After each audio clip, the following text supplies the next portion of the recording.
Buenos días, queridos alumnos del primer año de secundaria. Como todos los miércoles nos corresponden las áreas de historia y hoy por primera vez su primer tema del área de economía.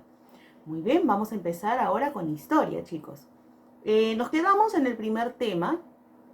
Ustedes están recién ingresando a lo que es la introducción al área de historia.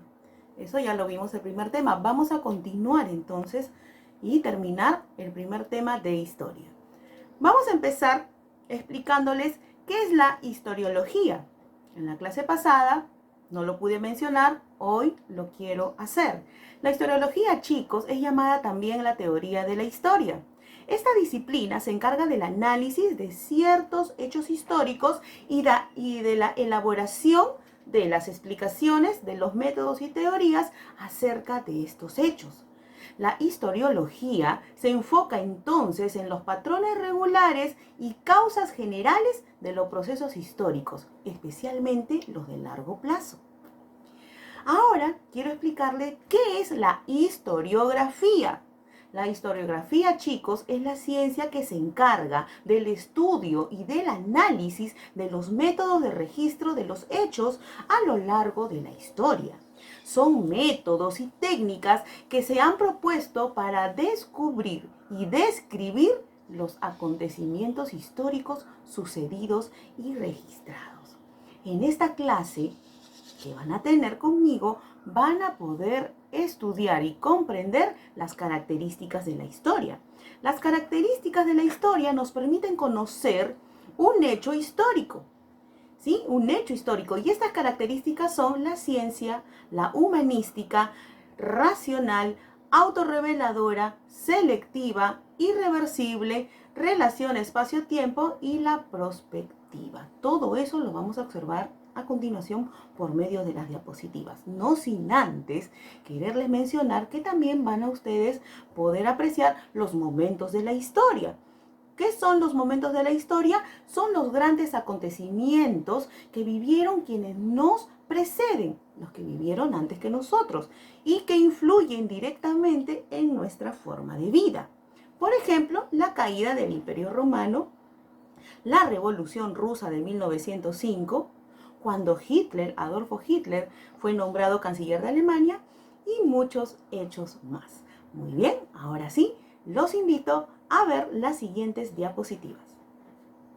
Muy bien, chicos, ahora vamos a ver la siguiente diapositiva sobre las características de la historia. Las características de la historia parten de su definición actual como proceso y como ciencia. Es el estudio de cada hecho histórico que se debe evidenciar para que se cumplan las características de la historia. ¿Qué es un hecho histórico? Es un momento de la historia con características propias. Como les dije anteriormente, tenemos primero la característica de la historia como ciencia: humanística, racional, autorreveladora, selectiva, irreversible y relaciona espacio y tiempo. Nos vamos con la segunda diapositiva. Las características de la historia parten con conocer con claridad un hecho histórico, sin olvidarnos del objetivo de su estudio y cómo realizar ese estudio. Y cada característica nos plantea una pregunta. La ciencia nos pregunta, ¿qué técnicas aplicar para llegar a la verdad? La humanística, ¿quiénes son los protagonistas en este hecho? Racional, ¿qué restos permiten conocer el hecho histórico? La autorreveladora, ¿qué características tiene el hombre según este hecho? La selectiva, ¿por qué es necesario conocer este hecho histórico? La irreversible, ¿qué momentos se observan en este hecho histórico? Y la relación espacio-tiempo, ¿dónde y cuándo se desarrolla este hecho histórico? Vamos a la tercera diapositiva. Características de la historia. ¿Qué es el hecho histórico? Ya lo hemos visto anteriormente. Acá nos da un ejemplo, ¿no? Acá podemos ver que la proclamación de la independencia del Perú se da en la fecha del 28 de julio de 1821 en Lima, Perú. Vamos ahora a la siguiente diapositiva. Características de la historia. Vamos a ampliar entonces cada característica. Decimos que la ciencia, el poseer un método de trabajo, es lo que diferencia la historia de las humanidades. Verificar la autenticidad de los documentos escritos como cartas, diarios personales y el acta de la independencia, por ejemplo, así como análisis de pinturas de la época. Vamos con la humanística, es aquel que estudia al hombre en interacción con la sociedad. Por ejemplo, el pueblo del Perú virreinal a inicios del siglo XIX es muy diverso. Estaban los españoles americanos que se dedicaban al comercio, los indígenas que eran explotados y los esclavos, ¿no?, provenientes del África. Vamos con racional. Racional es porque se basa en fundamentos, quiere decir en fuentes históricas. Por ejemplo, el pueblo del Perú virreinal de inicios del siglo XIX, ¿no? Acá volvemos a repetir, ¿no?, donde están los españoles americanos que se dedicaban al comercio, los indígenas y los esclavos. Vamos ahora, autorreveladora. Explica quién es el hombre partiendo de sus datos. Partiendo de sus datos, dice, el hombre sometido. Los indígenas y los esclavos buscaban su independencia. El hombre que tenía el poder, en ese tiempo eran los españoles y sus descendientes, quienes seguían buscando tener el poder. Vamos con el otro, selectiva, porque selecciona los hechos más importantes de la sociedad, ¿no? Permite conocer el origen de nuestro estado, valorar el esfuerzo de nuestros antepasados por conseguirnos un estado libre en el que nuestra voz y voto sean importantes. Vamos con irreversible. Los acontecimientos no se repiten, la historia es lineal. ¿Listo? Vamos ahora con relación espacio y tiempo. Los acontecimientos son fechados, quiere decir que tienen una fecha y son localizados en un lugar preciso. Los hechos más relevantes se dan a inicios del siglo XIX en el territorio del Virreinato del Perú. Y al costado pueden observar el mapa virreinal del Perú en esa época. Muy bien, chicos. Hemos terminado entonces las diapositivas del área de historia. Recuerden que la clase para transcribir se las envío como siempre por medio del WhatsApp grupal. Muy bien, ahora pasamos al segundo curso, que es la primera clase para ustedes del área de economía. Muy bien, continuamos entonces alumnos del primer año porque hoy tienen su primera clase de economía.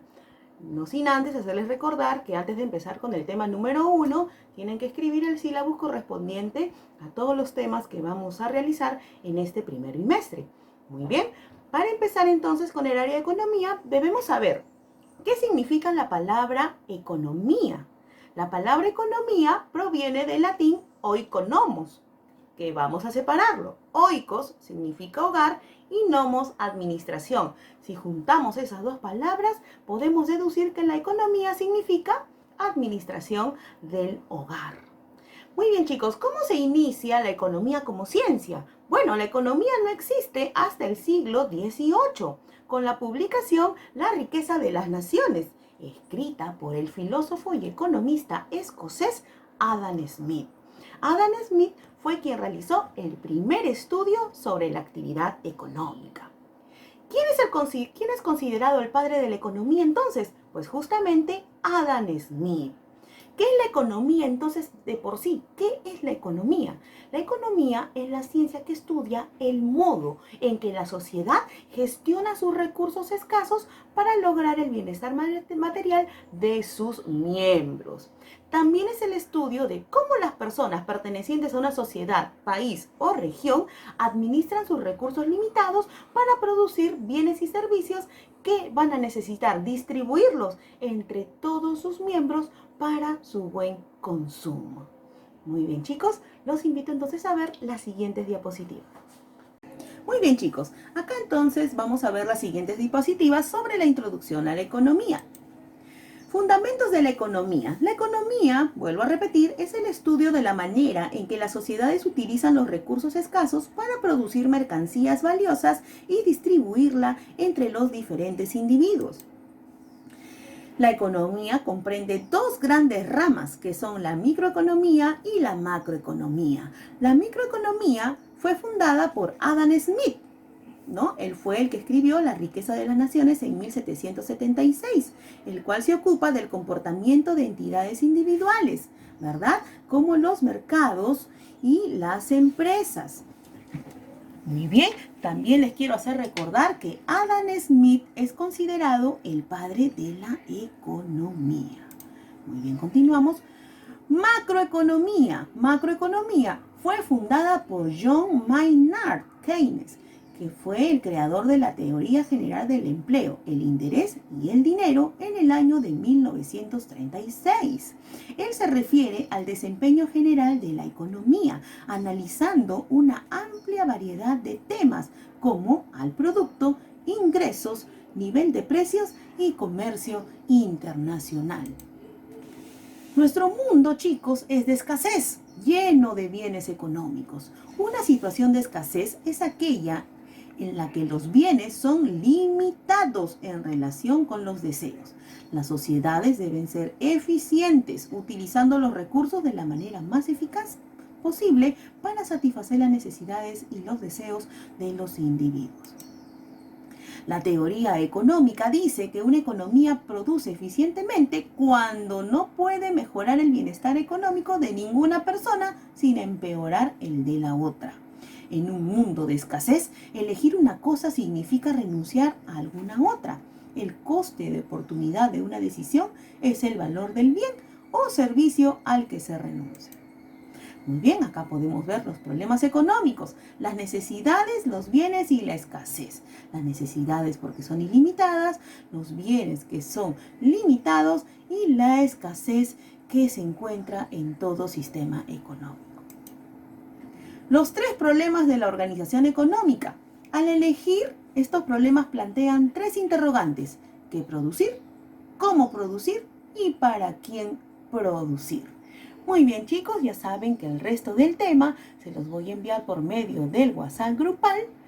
Hasta aquí terminó el video explicativo de las áreas de historia y economía. No sin antes hacerles recordar que nos encontramos el próximo lunes con el área de ciudadanía y cívica. Muy bien, chicos, todo por hoy. Hasta luego.